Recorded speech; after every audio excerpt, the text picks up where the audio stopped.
Please welcome Helen Acs.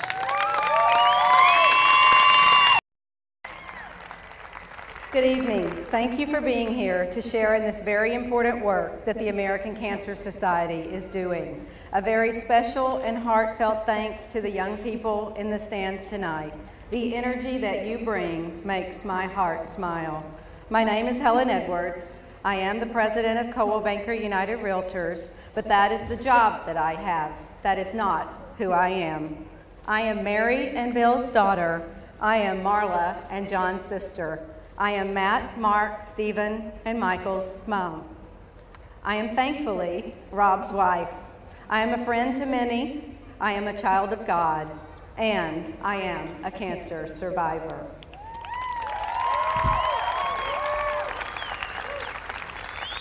I am here tonight to share my story with you and to remind you that the backbone of this effort in our war against this awful disease is hope. I was a college dropout, single mom of 3 rambunctious boys, ages 5, 8, and 10, brand new to Austin and to my new job, with a sore throat that would not go away.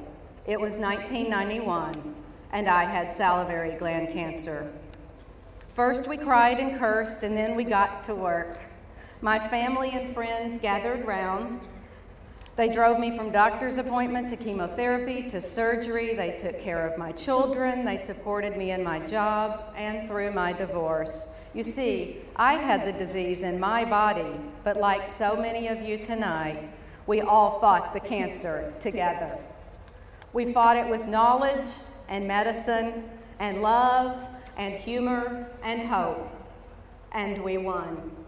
Less than 2 years after my diagnosis, I married Rob. We settled into our life with cancer looking over our shoulder, but not staring us eye to eye. We were filled with hope, and it was good. So good, in fact, that when we found out we were expecting our miracle baby, Michael, we were thrilled. You see, cancer was supposed to have stolen my ability to have another baby. We had been content to raise the 3 boys and race away from that cancer-filled chapter of my life. I'm sorry. It was onward ho for the team. We faced down bed rest for nearly 5 months with humor and hope and wonder and lots of food delivered by my coworkers and friends.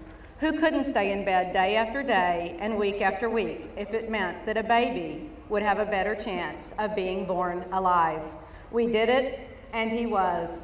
Michael was born in August of 1994, healthy and loved, to the mom who could not have more children because of cancer. And the world sang, "My God is very, very good." Hope filled our life.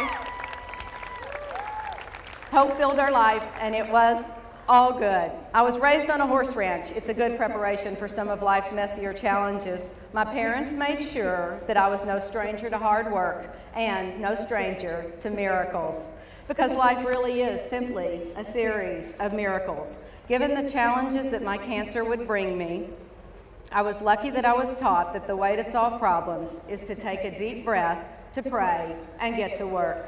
But none of that would have made a difference if I'd been born 100 years ago, if I'd been born before people had started gathering like this, like we are tonight, to raise the funds needed for research. What we're doing tonight is fun, but it's also essential work.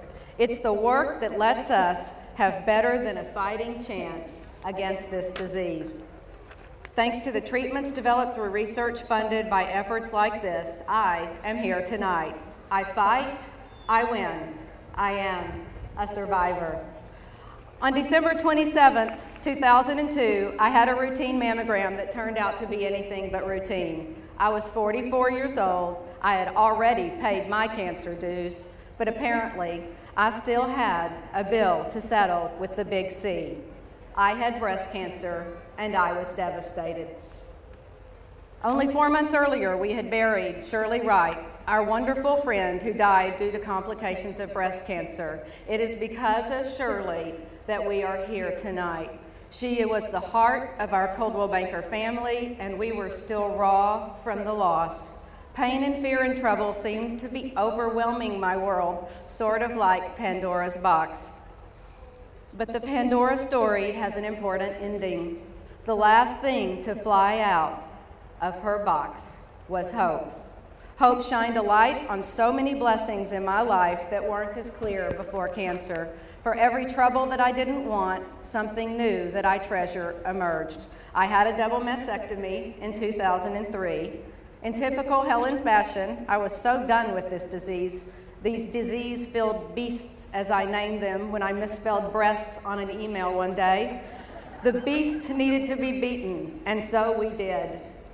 It was our collective effort, from casseroles to sideways hugs, to flowers and pedicures. My wonderful support system lived through the process with me again.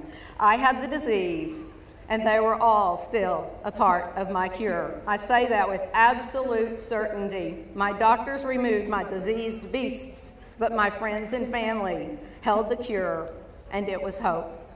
I didn't ask to fill the lump where there shouldn't be one, but since I found it, every day has been a gift. I didn't ask to know the feeling of the chemo as it turns my body into a battleground, but impossibly my gratitude for friends and family keeps the horror of those memories at bay. I didn't ask for the scars and nerve damage that over 31 surgeries have left me, but I never dreamed that it would show me how many friends I have and how much love this world has offered me.